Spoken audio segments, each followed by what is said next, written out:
নমস্কার।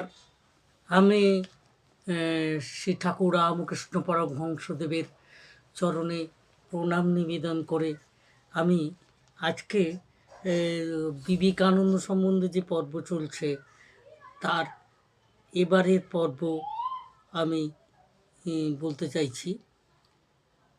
নরেন্দ্রনাথ তো বড়নগরের নেতৃত্ব গ্রহণ করলেন, তো মোটামুটি একটানা ২ বছর তার মধ্যে কাটালেন।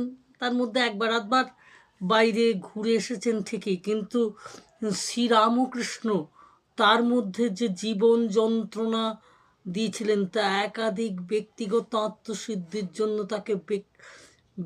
তাকে ব্যাকুল করে তুলল, অন্যদিকে অধীর আর্ত করে তুলল সমষ্টি মুক্তি চিন্তায়।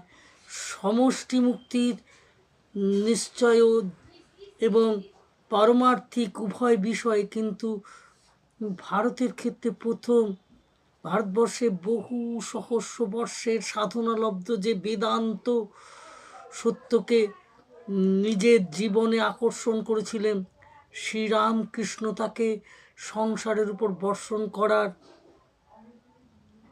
যে যোদ্ধা তৈরি করেছিলেন, সেই নরেন্দ্রনাথকে আমার প্রণিপাত জানাই।